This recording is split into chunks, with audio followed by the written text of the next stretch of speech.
bonsoir à toutes et à tous. Bienvenue dans ce 20e épisode de notre live Veto Roberdi, dans lequel nous allons parler de la préparation de la saison de reproduction avec notre vétérinaire Cyril. Donc, on dit souvent que la reproduction, c'est une fonction luxe et qu'elle n'est assurée que si les autres besoins, et notamment les besoins d'entretien des fonctions vitales, sont correctement couverts et que l'animal, donc là, en l'occurrence, le cheval, est en bonne santé. C'est ainsi que la reproduction, c'est la première touchée par toute erreur alimentaire, quelle qu'elle soit, et c'est aussi la dernière à profiter d'une correction adéquate. Donc, c'est pour cela que nous avons décidé d'en parler avec Cyril ce soir, ça nous semble important. Nous allons donc parler de la préparation de la jument vide à la saison de reproduction, des éléments clés pour assurer une bonne gestation et puis parler aussi de l'arrivée du poulain avec la qualité du colostrum notamment et les besoins du poulain nouveau-né. Voilà, donc comme d'habitude, nous sommes sur les deux réseaux, donc sur Facebook et sur Instagram. N'hésitez pas à nous poser un maximum de questions, Cyril y répondra en direct. Donc on va l'accueillir tout de suite. Bonsoir Cyril. Bonsoir Florie. Bonsoir. Ça va. Bienvenue. Ça va très bien. Je te laisse, je pense qu'il y a pas mal à dire. Je te laisse peut-être, je ne sais pas, par quoi tu veux commencer. Oui, après, tu as bien introduit le sujet, à savoir que la reproduction, on me l'a souvent dit à l'école, c'est une fonction de luxe, donc effectivement, elle ne sera réalisée que si tout le reste va bien, globalement. Et en premier lieu, si la nutrition est bien, voilà, si on apporte ce qu'il faut à sa jument. Donc, la saison de reproduction, je pense qu'on peut la diviser en tout cas en deux parties, en tout cas diviser ce sujet en deux parties. D'abord, la jument vide, qu'on va préparer à la future saison de reproduction. Et puis également donc la jument gestante qui va mettre bas donc l'année prochaine. Et donc pour cette jument, il y a tout un tas de choses à respecter, à faire pour préparer au mieux justement cette mise bas. Voilà. Ok, donc comment on fait déjà avec la jument vide? Qu'est-ce qu'il faut savoir? À quoi faut-il faire attention? Je pense qu'il y a beaucoup de choses différentes. Oui, exactement. Donc d'abord, quand on parle nutrition, on va d'abord s'intéresser à l'état corporel de la jument avant de parler de micronutrition. Donc l'état corporel, d'abord, il faut s'assurer que la jument soit en état vraiment en entrée d'hiver. Donc là, on y est quasiment. L'hiver, c'est autour du 20 décembre. Ouais. Donc s'assurer qu'elle soit correctement en état, que ses côtes soient couvertes, qu'elle ne soit pas en surpoids non plus, parce que ça peut être un souci aussi. Si tu devais donner une note, quand on a une note d'état corporel, ce serait quelle note? Alors, pas de côte visible, donc pas au-dessus de 2 sur 5. Donc 2,5, 3, c'est bien. 3, c'est difficilement palpable, mais en tout cas, voilà, au moins palpable et non visible. Alors difficilement palpable, mais il faut quand même les sentir, qu'on puisse les sentir. Si elles sont trop noyées, c'est compliqué. Là, puis après, pas trop de chignons aussi sur les juments, ça peut arriver. La tache de queue également, c'est très important. Voilà. Donc les apports énergétiques sont très importants, protéiques également. La micronutrition aussi, il ne faut pas négliger les apports en oligo-éléments et vitamines, notamment durant la saison hivernale où les juments vont être nourris principalement avec du foin, donc qui est un fourrage conservé, donc au sein duquel finalement les vitamines ne seront pas bien préservées. Donc je pense notamment au bêta-carotène qui est présent en quantité importante dans l'herbe, mais dont la teneur va gentiment s'amenuiser au fil du stockage. Idem pour la vitamine E, les vitamines du groupe B également, puisqu'il y en a aussi dans l'herbe. Donc voilà, c'est une des raisons qui peut nous amener à supplémenter en carotène, notamment, qui est un supplément à base de bêta-carotène et d'autres micronutriments. Donc ça, c'est important de s'y intéresser, bien s'y prendre un peu en avance, si on peut, en tout cas, anticiper les manques d'état éventuels, notamment pour les juments qui rentrent du sport ou de la course. Si on peut les rentrer un peu avant l'hiver, histoire de se laisser un peu de temps pour les remplumer, entre guillemets, puisque il peut arriver qu'on ait des juments qui sont dans un état corporel insuffisant.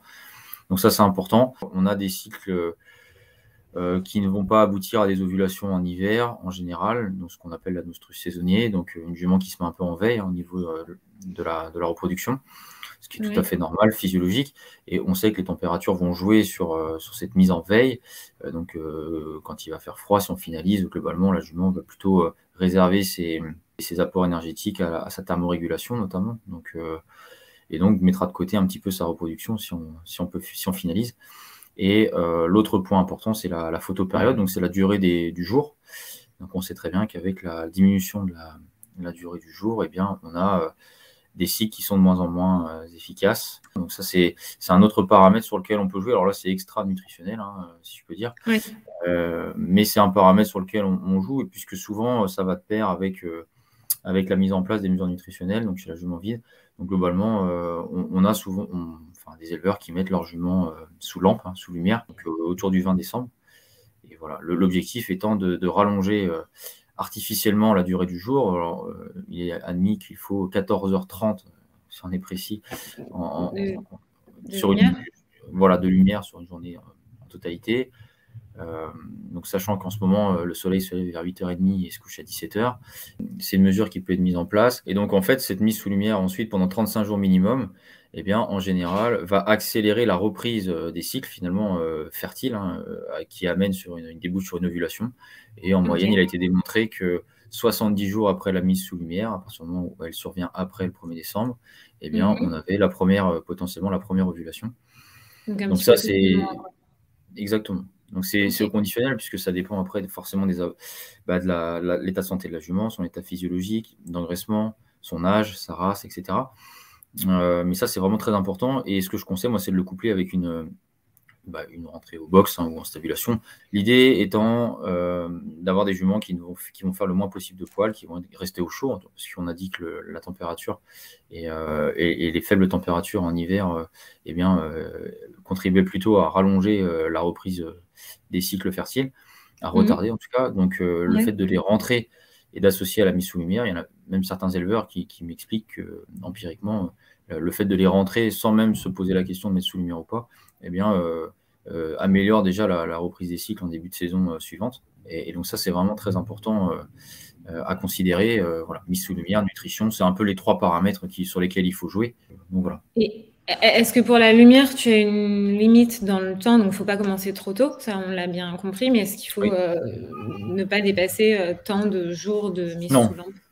Non, en tout cas, les études ont démontré qu'après, on peut poursuivre. Moi, j'aime bien, en général, personnellement, je ne conseille jamais 35 jours. En général, on les met sous lumière jusqu'au moment où on va retrouver des jours longs. Suffisamment longs. Oui, exactement. Et ça, c'est pas... En fait, le seul truc, c'est que ça... Voilà, il est démontré que dès 35 jours, ça fonctionne. Ok. Donc l'état corporel est super important, d'autant plus à l'arrivée de l'hiver. Assurer vraiment une couverture optimale des besoins en oligo-éléments et en vitamines aussi. Faire en sorte qu'elle n'ait pas froid. Et là, tu viens de parler aussi de la mise sous lampe. Il y avait des questions d'Aurélie. Comment bien tarir sans pénaliser le futur poulain si la jument est en gestation? Et elle demande aussi comment bien tarir sans pénaliser la bonne mise à la repro si la jument est vide et à ressaillir. Du coup, il y a 2 cas différents. Oui, alors ça, le tarissement, c'est un peu... Nous, en général, on conseille on coupe l'alimentation complètement pendant 1 à 2 semaines. On met les juments au foin avec de l'eau, hein. On ne va pas leur couper l'eau non plus. Voilà. On surveille la mamelle, bien sûr. Et attention, pas trop la stimuler, etc. Voilà. Après, alors on pourrait apporter des oligo-éléments, oligovites, etc. Maintenant, il faut bien se dire que c'est une période courte. Donc, durant cette période, il n'y a aucun problème de faire foin haut de manière temporaire. Et a priori, les besoins de la jument à cette période-là ne sont pas tellement différents de ceux de la jument vide, même si on fait quand même plus attention, en tout cas sur les apports, de mon point de vue. Donc voilà, je ne pense pas que ce soit une période critique. C'est pas une période qui me préoccupe pour la suite. Ouais, d'accord. Bon, j'espère qu'on a répondu à toutes les questions d'Aurélie. Sur Instagram, Jessica demande, elle a une jument qui est actuellement au travail et nourrie. Elle demande si tu recommandes de lui apporter du bêta-carotène, sachant que pour le moment, elle est au travail et qu'elle partira à la saillie en mars-avril. Alors c'est un peu tôt, hein. Bêta-carotène, de mon point de vue, c'est un petit peu tôt. Déjà couvrir les oligo-éléments vitamines de manière satisfaisante. Surveiller, si elle est au travail, surveiller son état corporel. Donc non, à la limite, on peut envisager une supplémentation début février. Tu peux nous donner un petit peu plus de détails justement sur le bêta-carotène? Oui, le bêta-carotène, déjà c'est un antioxydant et ensuite c'est un précurseur de la vitamine A. Et on sait que ça a un rôle notamment dans la production des hormones sexuelles, notamment progestérone, etc. Et donc, effectivement, durant la saison d'herbe, on n'a aucun souci puisque l'herbe est riche en bêta-carotène. Par contre, durant la saison hivernale, il est clair que la jument va vivre et puiser dans son stock de bêta-carotène qu'elle aura stocké. Mais en fin d'hiver notamment, les stocks s'amenuisent. Et donc, si on veut vraiment bénéficier des effets du bêta-carotène sur la reproduction, des effets positifs, hein, on a des papiers notamment américains qui conseillent la supplémentation, hein, exactement, à 1 gramme par jour en bêta-carotène. On peut envisager une supplémentation début février, fin janvier, début février, éventuellement, hein, si la jument est sur du fourrage. Il est clair que oui, c'est intéressant. Après, encore une fois, c'est un micronutriment. C'est pas un remède magique, hein. Il faut que tout le reste soit correct. Puis on ne parle pas tout ce qui concerne le médical, hein, où, voilà, il faut que l'appareil reproducteur soit apte à accueillir une gestation, de la vulve à l'utérus, aux ovaires. Donc ça, c'est médical, hein, je ne vais pas rentrer dans les détails. Il est clair que la nutrition joue et contribue forcément à une bonne fertilité, mais on a aussi très souvent des problèmes qui sont des problèmes organiques, hein. Il est clair que c'est toujours intéressant quand c'est premier poulain, une jument qui a plutôt un certain âge, de la montrer à son vétérinaire, qui puisse faire un petit check-up début de saison. Alors, on a eu plus de précisions sur la jument de Jessica qui dit qu'elle est nourrie actuellement à l'adulte énergie. Donc, si a priori, il n'y a rien de particulier à faire en plus pour le moment. Non, si la ration est toute petite, 2 litres, on peut mettre une dosette de Ligovit, éventuellement. Mais après, c'est toujours intéressant d'avoir des juments qui restent dans un cycle de travail sans être trop sollicités. Ça permet de garder le métabolisme, finalement, un bon fonctionnement métabolique global. L'activité, c'est plutôt bénéfique de mon point de vue. Je trouve que c'est plutôt intéressant. Donc non, avec une ration de ce type, en théorie, pas de souci sur le côté nutritionnel. Ok, ça roule. Merci. On avait une question aussi de Noémie qui demandait à partir de quand on pouvait emmener une jument à la SAI. Et vas-y, je te laisse répondre à ça et puis après, elle a une seconde question. Ça dépend ce qu'on veut faire. Déjà, dans l'ordre général, vu que tous les chevaux prennent un an au 1er janvier, eh bien, on évite de commencer on ne saillit pas les juments en janvier. Ça, c'est une règle, on va dire, basique, mais voilà. En tout cas, dans les chevaux de sport, pourquoi pas, mais les chevaux de course, c'est juste interdit. Puisqu'autrement, le cheval, le poulain a 10 jours et en fait, il prend un an, quoi. Donc, ça, on évite. Ensuite, ça dépend ce qu'on souhaite faire. C'est-à-dire, si on n'est pas trop pressé, moi, je conseille plutôt d'attendre les beaux jours et donc avant de démarrer le suivi. Après, rien ne nous empêche de démarrer un suivi février et puis de se laisser le temps de se dire un cycle. Quand tu dis suivi, c'est suivi gynéco, suivi gynéco réalisé par le vétérinaire, effectivement. Et après, on peut très bien se dire, bon voilà, ma jument est cyclée, on a contrôlé, le vétérinaire a vu qu'elle avait ovulé, mais je trouve que c'est encore trop tôt. Eh bien, on sait que dans 3 semaines, elle ovulera de nouveau. Donc, en général, on redémarre un suivi 15 jours plus tard et on voit ce qui se passe. Donc, pour faire simple, à l'arrivée des beaux jours, en gros, si on a le temps. Oui, l'arrivée des beaux jours, là, ça y est. Hein, donc, ça veut dire que voilà, le suivi gynéco, logique, on va le commencer, on va le démarrer en amont, bien sûr. Donc, en général, on va commencer à regarder les juments en février. Ça laisse le temps, s'il y a un problème, de mettre en place des choses, même si, bon, on est quand même pile poil, on est juste avant le début de la saison. Mais il ne faut pas qu'il y ait de gros problèmes. Mais s'il y a des petites choses à régler, c'est le moment de le faire. Et puis voilà, effectivement.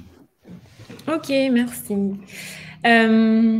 Ensuite, on a une question de Michel, alors qui a une jument selle français de 17 ans, qui est en bonne santé, sauf qu'elle a des kystes, j'imagine, au niveau des ovaires et des difficultés pour être fécondée. Il précise qu'elle a eu un poulain en 2013, 2015, 2018, à peu près tous les 2 ans, depuis 2013 en fait.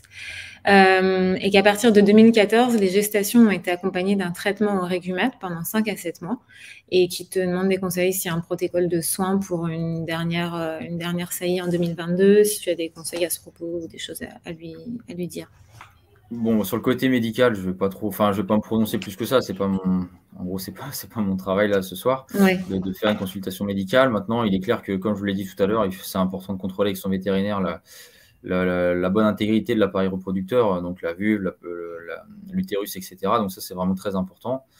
Mais ça a à faire avec son vétérinaire. Les traitements, les progestatifs, tels le régumate, effectivement, peuvent être utilisés, mais sous prescription médicale, donc ça va voir avec le vétérinaire également. Avec le veto, ouais. En tout cas, d'un point de vue alimentaire, il faudrait voir un petit peu dans quel état est cette jument. Si elle est dans un état insuffisant, moi, je conseille clairement de passer sur du breeding, sur un aliment protéiné. Oui. J'ai ajouté de l'huile, donc type Omega Oil, hein, jusqu'à 30-50 ml par repas sans problème. Le breeding, en général, bon, on ne va pas aller au-delà de... Si vraiment l'état est très insuffisant, on va sur 6 litres par jour en 3 repas. Oui, S'il minimum est, 3 repas. voilà, s'il est légèrement insuffisant, en général, avec 4 litres par jour, donc 2,8 kg, on peut y arriver. Pour une jument de 500 kg hein, de base, on est Oui, d'accord. exactement. On y ajoute de l'huile, on peut ajouter de la flore, donc ça c'est une association de probiotiques, de levures vivantes et de ferments lactiques, donc ça c'est intéressant pour favoriser la reprise d'état et puis le maintien de l'état corporel, ça c'est important. Voilà. Oui. Et puis après avoir le bêta-carotène, bien sûr, on en a parlé, pourquoi Oui. pas. Donc si on peut la mettre sous lumière, on la met sous lumière. Je conseille de la couvrir, ça c'est clair, qu'elle soit Oui. rentrée ou pas rentrée, couverte, ça c'est important. On y fait, voilà, on fait vraiment, on met le paquet comme si on avait à faire. Ouais, voilà, toutes les précautions dont tu parlais tout à Oui, l'heure sur l'état corporel, l'alimentation, la couverture des besoins en oligo-vitamines, peut-être qu'elle n'ait pas froid et qu'elle ne dépense pas oui. d'énergie pour se réchauffer et la mise sous lumière pour Bah, c'est vraiment ça, la mettre exactement. dans On la met dans du du coton. coton, exactement, au sens propre presque. Ok, ça marche. Merci Cyril. Est-ce que, parce que là, les prochaines questions, c'est surtout sur la période de gestation. Est-ce qu'en petite intro, tu veux dire une ou deux choses? Oui, bah, simplement la gestation, là où il faut vraiment s'en occuper, c'est dernier tiers de gestation, hein, donc les 3 derniers mois. Les 2 derniers mois, voire quand on a affaire à des professionnels qui quelquefois peuvent pas rentrer les juments tout le temps, quand ils ont plusieurs juments. Le dernier mois, c'est vraiment très très important, aussi bien pour le colostrum, la qualité du colostrum, que pour la mise en place des réserves en oligo-éléments, en vitamines, certaines vitamines dans le foie du poulain, du fœtus, hein, finalement, qui va constituer Oui. ces réserves durant les dernières semaines de gestation. Donc là, c'est vraiment, vraiment important voilà, d'apporter tous les micronutriments nécessaires, d'amorcer la transition vers l'aliment de la lactation, donc à savoir le breeding, un aliment protéiné. Donc là, clairement, les 2 derniers mois, on passe sur le breeding. Ok. On fait attention à la quantité, puisqu'on sait très bien aujourd'hui, les études l'ont démontré, et plusieurs études, qu'une alimentation trop riche en glucides, donc en sucre qui soit complexe, donc les céréales, l'amidon, ou rapide ou simple, type mélasse, on sait qu'en quantité trop importante, eh bien, ces glucides vont influencer négativement la bonne croissance, le bon développement du poulain, du fœtus, dans l'utérus de la mère, in utero, donc avec une incidence derrière sur le squelette. Hein. Donc, on peut, derrière, on favorise ce qu'on appelle l'OCD, l'ostéochondrose. Hein, L'ostéochondrose, ouais, c'est ça. voilà, un trouble du développement ostéo-articulaire. Et ça démarre dès la gestation, notamment la D'accord. fin de la gestation. Donc, il est clair que voilà, il est conseillé de faire très attention aux apports. Si clairement, on peut mettre le paquet sur les apports donc énergétiques via le fourrage, donc le foin enrubanné, éventuellement sec de qualité, plus Ouais. les juments pourront ingérer bien, du fourrage, et bien moins on aura besoin d'apporter un aliment en quantité importante. D'où l'intérêt aussi du breeding, hein, puisqu'il contient plus de protéines. Même avec une ration plutôt faible, on arrive à couvrir des apports, et donc ça, c'est plutôt très intéressant. Ok. Alors, donc il y a Anne-Laure qui a une jument, donc c'est une pur sang qui vit au pré, qui a du foin, qui a 1 litre d'un aliment floconné, alors je ne sais pas lequel. Après, peut-être que tu voudras redire un petit mot sur les flocons et ce que tu viens de dire sur l'OCD. Ouais. Et un CMV donc de chez nous, je ne sais pas quelle quantité. Elle a un abri, elle est bien en état, donc elle n'a pas une très grosse ration visiblement. Elle demande si elle doit lui donner une alimentation spécifique pendant la gestation. Le poulain est prévu début juillet, et si oui, à partir de combien de mois de gestation? Donc ce que tu viens de dire, le dernier Oui. tiers de gestation. Oui, c'est ça. Alors, juillet, parce que c'est pareil, hein, et je n'ai pas précisé, mais quand on est en début de saison, quand on considère la date du terme, très souvent les juments portent un peu plus longtemps, hein, 15 jours à 1 mois après, facilement. Donc Ok, très souvent, même si c'est on ça. s'y prend, voilà, si on s'y prend même 1 mois avant le terme, finalement, souvent on se retrouve finalement à couvrir et à apporter des micronutriments ou une alimentation adaptée pendant presque 2 mois. Ouais. C'est beaucoup, beaucoup moins vrai en fin de saison. Finalement, plus la saison avance, plus les jours s'allongent finalement, et moins les juments portent longtemps. En tout cas, c'est ce qu'on m'a appris à l'école, et puis c'est ce qu'on constate assez souvent voilà, dans les faits. Donc là, Ok. clairement, si on a un terme juillet, alors c'était début juillet ou fin juillet? Début juillet, pardon. Excuse-moi. Début juillet. Donc Ouais. voilà, on peut clairement. Alors, la jument, les 2 derniers mois, ça démarreront donc début mai. Donc là, on est en Ouais. pleine période d'herbe. Donc il est clair que si la jument, il ne faut pas qu'elle soit trop grasse. Donc là, on est plutôt dans une période propice à la prise d'état. Eh bien, on va apporter du breeding. Moi, je conseille de mettre en route quand même le breeding en Ok. transition pour amorcer la lactation. Maintenant, la quantité risque d'être faible si la Une jument est à petite l'herbe en quantité. plus. Ouais, l'idée, c'est qu'elle ne soit pas trop grasse alors, les côtes, c'est une chose, mais c'est surtout au niveau du bassin. On peut avoir une accumulation de graisse qui peut rendre le poulinage plus difficile. Donc là, ça est important d'avoir une jument qui ne soit pas trop grosse. Ça, c'est important. Donc, le breeding, attention à la quantité. Et si la quantité est faible, 1 ou 2 litres, elle pourra tout à fait apporter une dosette de ligovite, pardon, qui Le minéral permettra Ligovite. Ok. de compléter les apports. Et voilà. Et dans l'intervalle, alors le floconné, effectivement, attention, puisque les céréales floconnées sont plus digestes et donc plus assimilées, ce qui n'est pas forcément bénéfique, notamment pendant la gestation, puisque ça a tendance à augmenter la production d'insuline qui va nous embêter justement et qui peut perturber le développement du fœtus. Ouais. Donc là, 1 litre par jour, on ne peut pas dire que ce C'est soit pas énorme. C'est une beaucoup. toute Mhm. petite ration. Donc si la jument est bien en état, bon, donc là, dans ce cas, elle peut maintenir avec notre oligovite ou en tout cas un complément ACMV. Et bien, durant les 2 Et premiers tiers, sans aucun problème. ouais, voilà, c'est ça. Et puis changer à partir tu Mm. disais à partir du mois de mai à peu près. Toujours Ouais, c'est ça. l'état corporel de la jument, ça doit rester le fil conducteur Oui, de c'est la ça. gestion de son alimentation. Alors là, c'est pas si simple parce que là, elle va le traverser. Bon, là, on est Ouais. encore en automne. Après, elle va traverser l'hiver, le printemps et elle va pouliner en été. Donc là, il va se passer des choses d'un point de vue physiologique. Les chevaux sont faits pour prendre et perdre de l'état et en fait mettre en réserve de l'énergie par exemple, pour pouvoir supporter la saison hivernale. Il est physiologique que des chevaux soient plus gras en fin d'été Mhm. qu'en sortie d'hiver. Ça, c'est logique. Et donc, derrière, il y a un comportement aussi de renflouer finalement ces stocks, notamment en gras. Donc, une jument qui pouline juillet, en théorie, on est rarement embêté avec un problème de manque d'état. C'est plutôt l'inverse. Donc, Oui. attention. Voilà. Mais oui, il Ouais, faut, ouais. faut Donc, vaut suivre mieux faire ça. une petite ration et en revanche, bah, bien couvrir les besoins en oligo et en vitamines. C'est ça, en gros, il y a la macronutrition, tout ce qui est énergie, protéines, etc. Et puis la Ouais. micronutrition, là, c'est autre chose. Là, on peut aussi se fier aux apports de l'herbe, mais ça dépendra de la quantité d'herbe. Mais globalement, l'herbe est déficitaire en cuivre, en zinc. Manganèse fer, souvent, c'est en quantité importante. Et bon, le fer, on n'en veut pas trop parce qu'il y a largement ce qu'il faut. Les vitamines, par contre, on a ce qu'il faut durant la saison d'herbe. Donc, bêta-carotène, par exemple, pour le colostrum, pour améliorer la qualité du colostrum, ça c'est aussi démontré. Maintenant, sur une jument qui Ouais. est à l'herbe, une jument Pas qui forcément aura mangé. nécessaire. Non, enfin, franchement, non. Moi, je suis pas bon commercial sur ce coup-là, mais non, non. Oui, bah, bravo, mais Ouais, être non, honnête. voilà, exactement. Moi, je Qu'est-ce qu'on pense que te demande? c'est pas, c'est pas, c'est pas pertinent, puisque la jument est à l'herbe, Ok. donc elle a du bêta-carotène en quantité largement Bêta-carotène, pour suffisante. faire simple, on retient, tant qu'il n'y a pas d'herbe, pour préparer la saillie et pour préparer le poulinage, on en reparlera peut-être un tout petit peu après. Poulinage chaud, Mais ouais. s'il y a, voilà, s'il y a de l'herbe, il n'y a pas Bah, c'est tout nécessaire ce de qui se passe avant complémenter en avril, plus quoi. avec du bêta-carotène. Ok. Ouais, tout ce qui se passe avant Ouais, avril, ça ok, bon, peut. bah, c'est simple comme ça. Camille sur Facebook, qui a une jument qui est en parfait état, qui a une note d'état corporel de 3, qui aura tendance à l'embonpoint et qu'elle surveille bien à ce niveau-là. Elle est à 7 mois aujourd'hui, je crois. Oui, c'est ça. Elle est nourrie avec le céréal free à raison d'1,5 litre. Donc, c'est ce qui me Un semble kilo. pertinent si elle a tendance Hum. à l'embonpoint. Ouais, 1 kilo par jour. Elle te demande si tu recommandes quand même de la mettre au breeding en fin de gestation. Là, c'est une bonne question. Le céréal free, il est assez intéressant dans le sens où effectivement, il contient pas mal de protéines. Il contient 20% de protéines, donc c'est plutôt intéressant. Il est mieux pourvu aussi enfin, voilà, il est plutôt concentré en oligoéléments vitamines. Maintenant, on peut rajouter une dosette de ligovite sur 1 kg de céréal free. J'aurais quand même tendance à amorcer une transition sur le dernier mois. Là, pour le coup, on peut retarder un petit peu, pas faire 2 mois avant, mais le dernier mois. Ok. Introduire le breeding parce que derrière, ce qui est important, c'est de préparer la lactation.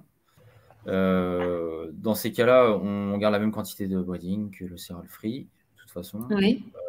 Voilà, donc après, la jument, elle aura 280 grammes d'amidon par jour. c'est pas cata. Et d'autant plus qu'en fin de gestation, toute fin, ça n'impactera pas de mon point de vue. Et surtout, derrière, ça permettra de démarrer la lactation sur de bonnes bases. Et puis, il faut connaître aussi sa jument, voir si elle va décoller ou pas. Ça dépend aussi de finalement ses capacités laitières. Hein. Si c'est par exemple une forte productrice en termes de lait, et les juments qui peuvent perdre plus que d'autres. Maintenant, si là, elle arrive, pareil, ça dépend si elle a de l'herbe ou pas chez elle. Donc, avec de l'herbe, il n'y a aucun problème. Elle pourrait se tenir avec du céréal free. On serait finalement sur une gestion qui est proche de la gestion qu'on fait avec les ponettes. Maintenant, si elle n'a pas d'herbe, c'est autre chose. Dans ce cas, oui, il a plutôt breeding. Maintenant, voilà, sur un peu Le breeding, mais du coup, en toute fin de gestation, moins tôt et puis vraiment en petite quantité, en surveillant bien son état. Ouais, clairement. Oui. Et donc ça, si elle reste toujours bien ronde et qu'il y a de l'herbe, etc., on peut clairement maintenir au céréal free. Maintenir au céréal free, étant donné la tendance de la jument et puis la race aussi, du coup. Oui, et c'est des races qui ont tendance à être insulino-résistantes. Et donc ça, on sait que ça impacte négativement la croissance du poulain. Donc le moins on jouera là-dessus et on favorisera la production d'insuline, mieux ce sera pour le poulain. Et voilà. Et derrière, s'il y a de l'herbe, en théorie, la production de lait devrait suivre. Il ne faut pas que le poulain en pâtisse. Ok, ça marche. J'espère qu'on a répondu à vos questions, Camille. Et puis, n'hésitez pas aussi à nous envoyer des petites photos pour suivre un peu l'évolution de la jument. Je ne sais pas si tu as vu, on a reçu aussi une question de Sabine sur Facebook qui demande comment, alors je pense, entraîner au mieux une jument pendant la lactation. Elle a une jument qui a actuellement une pouliche qui est assez costaud, de 7 mois, qui commence à avoir du mal à se maintenir en état depuis 1 mois. Donc je pense que c'est la maman qui commence à avoir du mal à se maintenir en état. D'accord. Bon, après, il faut voir. La sevrer. Le sevrage est envisageable. Après, il est clair que ça va dépendre de chacun, mais souvent, voilà, quand on voit que ça commence à coincer, c'est peut-être et sûrement le moment de faire quelque chose et d'entamer un sevrage. Alors après, on peut commencer à augmenter la ration et essayer de gérer ça au mieux, sachant que la pouliche est encore sous la mer. Mais ce qui serait bien, c'est j'espère que c'est fait déjà depuis un moment, mais que la pouliche, elle soit capable de gérer et d'ingérer une quantité suffisante d'aliments, que le sevrage puisse être envisageable. Et ce qui permettrait déjà, ne serait-ce que de sevrer, déjà, ça ferait une dépense énergétique en moins pour la mère. Donc déjà, rien que ça va contribuer à favoriser sa reprise d'état. Et puis quantité suffisante d'aliments, tu peux nous donner à peu près une quantité ou pas? Si c'est un cheval de sel, oui, c'est entre 1 kg, 1,4 kg. Ça, c'est OK. Les Américains disent même 2 kg par jour, mais déjà 1,4 kg, c'est déjà très bien. Pour la pouliche. Donc à partir du moment où elle est capable, si c'est une pouliche de sel, de manger à peu près 1,4 kg, bon, sachant qu'elle est assez costaud, d'après ce que nous disait Sabine, ça devrait aller pour le sevrage. Je pense que c'est quand même le moment potentiellement de faire quelque chose, et puis après on reprend tout à zéro. À viser une fois que le sevrage et le tarissement est bien terminé. Ok. Il y a Camille qui te remercie pour ton éclairage et qui dit qu'ils aviseront avec le breeding en toute fin de gestation, début de lactation en fonction. N'hésitez pas à nous donner des nouvelles, Camille. Je crois qu'on a fait à peu près le tour des questions. Ah si, on a une question de Florence qui, alors là, on change de race. C'est pour une poulinière Connemara avec sa pouliche qui sera sevrée d'ici 1 mois. Pour le moment, elles ont du Reverdy breeding. Alors, je crois qu'elles ont 5 litres à toutes les deux. Elle met aussi du minéral olégovite. Elle demande si c'est nécessaire et comment nourrir la pouliche après le sevrage. Oui, alors 5 litres sur une Connemara avec sa pouliche, je trouve que ça fait un peu beaucoup. En général, on est plutôt sur 3-4 litres, on va dire, sachant qu'une pouliche Connemara au sevrage, là, on sera plus sur 1 litre, 1 litre et demi grand maximum. Mais voilà, l'oligovite, alors là, avec 5 litres, de mon point de vue, non, il n'y a pas besoin. Là, après coup, une fois sevré, par contre, pour la mère, oui, je pense qu'il y aura besoin de mettre oligovite pour passer l'hiver. En général, foin et oligovite pour l'hiver, ça va bien. Et la pouliche, si elle mange avec sa mère, bon, de toute façon, c'est clair qu'elle doit largement manger ce dont elle a besoin. Par contre, moi, j'aurais amorcé une baisse de la ration en vue du sevrage. Déjà parce que 5 litres, même si on est presque en hiver, ça fait quand même pas mal. Donc là, j'aurais enlevé 1 litre. Ouais. Et puis voilà, si la pouliche mange avec sa mère, bon, on laisse comme ça. Et j'en aurais enlevé un autre, voilà, une quinzaine avant sevrage, donc d'ici 15 jours. Et puis voilà, après la pouliche, elle sera nourrie entre 1 litre, 1 litre et demi par jour en 2 repas, fractionné en 2 repas. Et voilà, après la mère, couper l'aliment pour le tarissement et puis redémarrer après 1 semaine, 15 jours avec de l'oligovite. Et puis en théorie, ça devrait coller. Et si son état est conforme, avec du fourrage. Oui, du fourrage, bien sûr. En général, les Connemara valorisent très très bien la ration fourragère.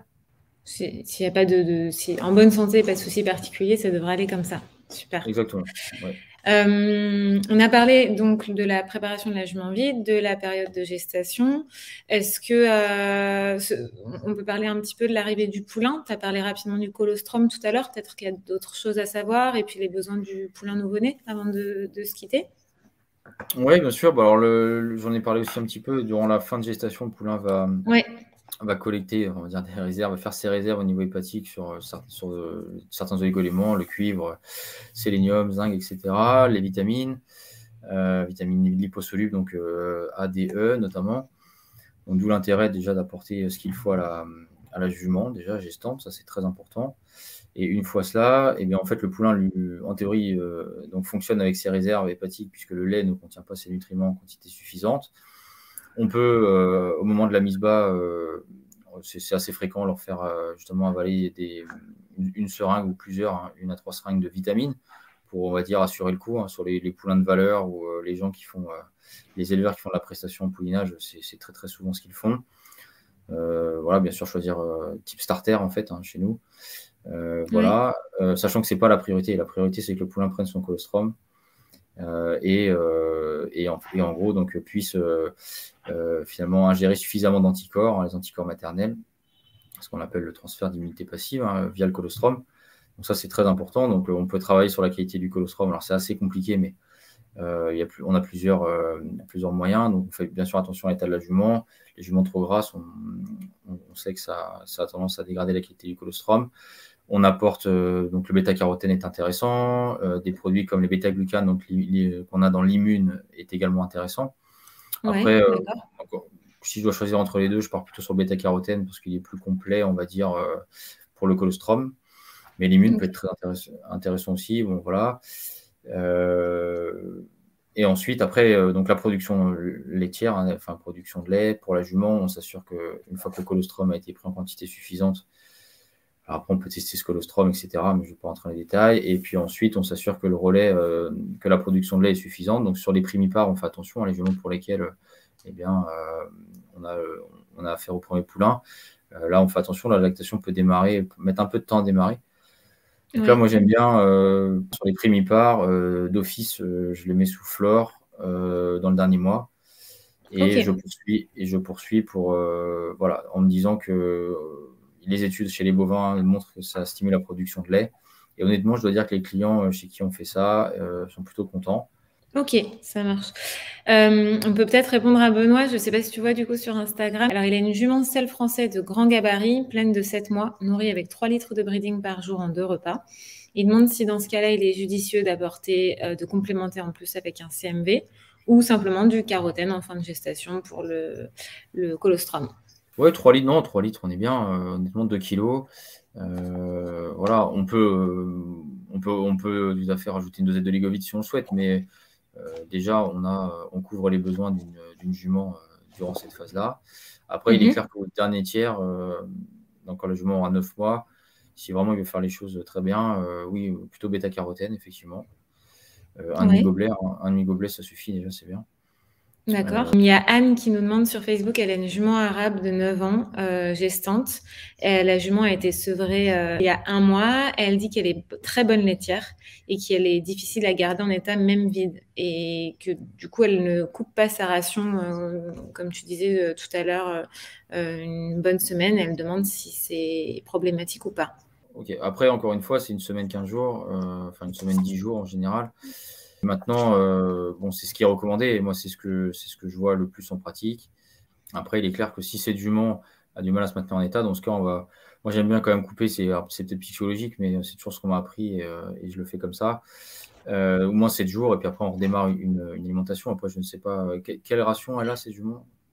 Alors, je ne sais pas quelle ration elle a, peut-être que Anne peut nous le préciser. Elle nous dit, elle vient de nous réécrire en disant qu'elle coupe la ration 3 jours et que cette année, elle a mis 3 semaines à reprendre de l'état.